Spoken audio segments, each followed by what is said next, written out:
Well, both my mother and Virginia were born at a time when women's choices were a lot narrower than they are today.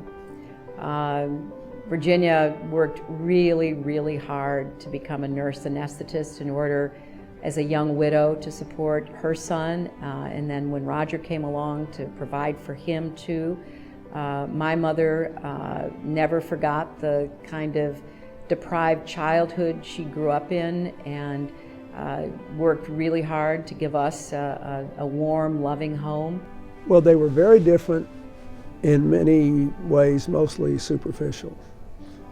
But they came up in an extremely challenging time for America. But both of them were really filled with a life force. They came to play. They were ready to take advantage of life in every aspect of it.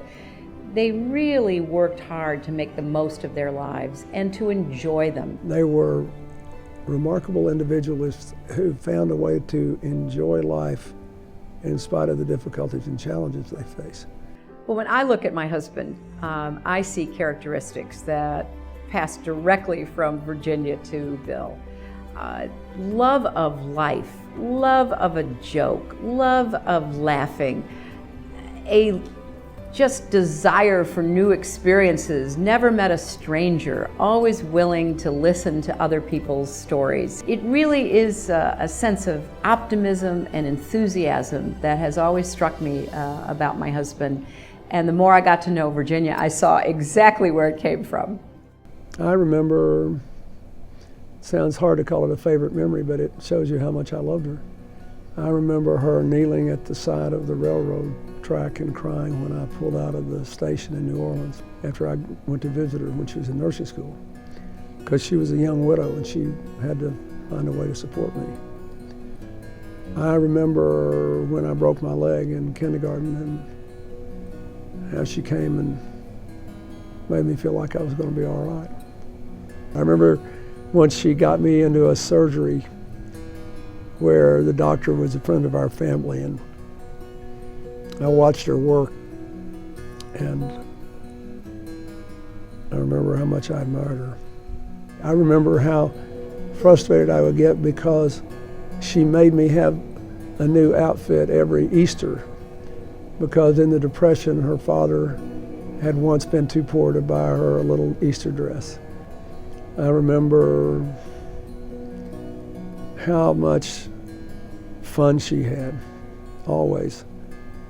I remember looking at her and thinking, I want to always be that way, no matter what was going wrong in her life.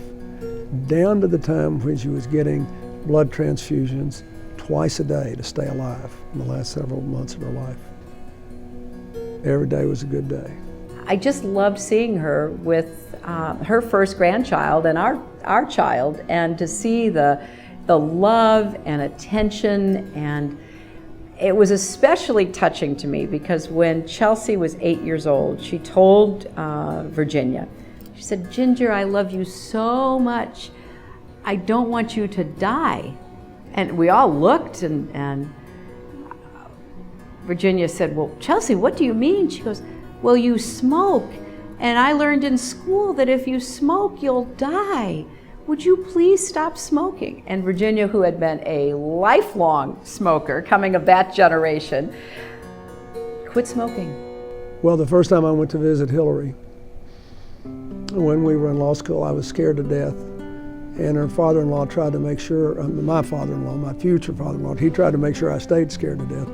Whereas my future mother-in-law couldn't have been nicer to me. She made me feel at home. I'll never forget that. I have so many memories of my mother. I had her for 64 years, so there'd be a lot of memories.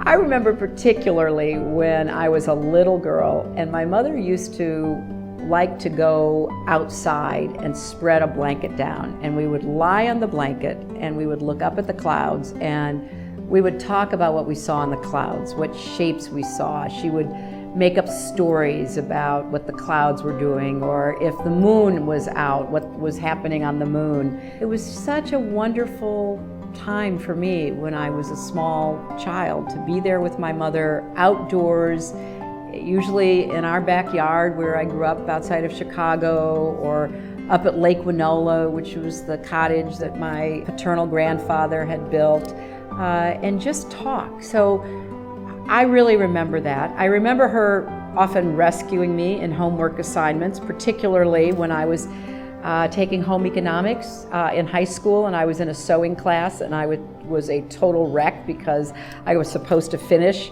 a skirt and a blouse in order to be in a, quote, fashion show. We stayed up all night. She rescued this terrible outfit that I was trying to make.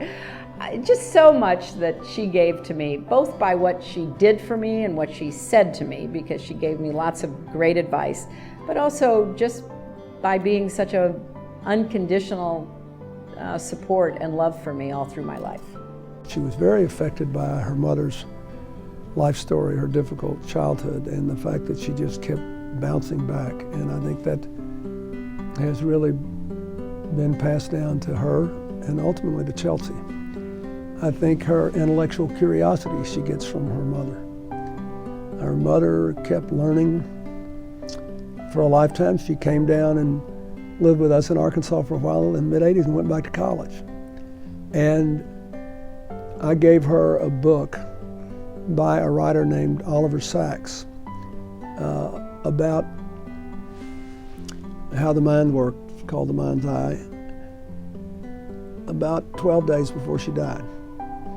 And I went into her bedroom after she passed away, and she was 60% through the book at age 92. That's the way Hillary is. She got that from her mother. My mother, because of her own upbringing, could always feel the insecurity, the loneliness, the sense of abandonment in somebody else. And she was drawn to that. It was instinctual. She just knew that there was somebody who needed some attention. It was a great gift she was able to share with so many people. Because she saw what her mother had made of her life and how she treated other people, I think the final thing she got that was really important was a genuine sensitivity to all kinds of people who are around her. She's not unaware of the people who are around her, and a lot of busy people are. You know, we're not all born into perfect circumstances, but every child needs a champion, whether it's another relative in their family, whether it's a teacher, a coach, a neighbor. Every child needs to feel special, and my mother is a living reminder of that, that she got that from others. So when we start to feel sorry for ourselves, or when we feel sorry for somebody else, there's always something we can do to, have an act or a word of kindness, or, not in a way that draws attention to yourself, but in a way that lifts up the other person. And I will never forget my mother's example on that. Both my mother and my mother-in-law were complicated people who had their share of life's challenges, but they really made something of it. And they didn't spend a great deal of time feeling sorry for themselves, because not everything they wanted to happen in their lives did.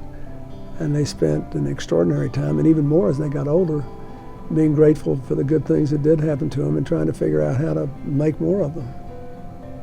That's something that I think really had an anchoring effect on Chelsea. Chelsea is an embodiment of both of her grandmothers. She has their resilience, their can-do spirit, their determination. She brings to every encounter she has a real interest in what's happening to the other person, which is very much Virginia. She's really interested in intellectual activities and subjects and reading constantly, which is really my mother.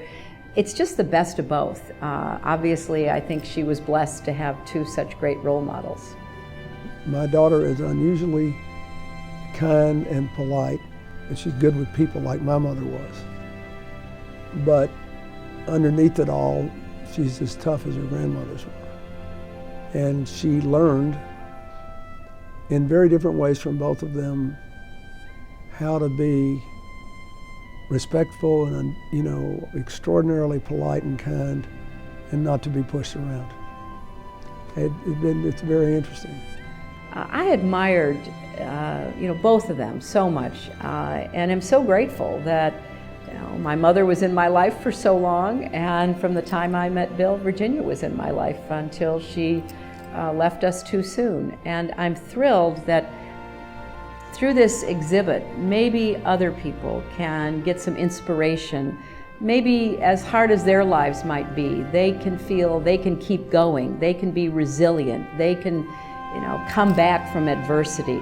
Maybe they can believe that even though they weren't loved, they can give love. And that would be a great tribute to the legacy of both my mother and Virginia.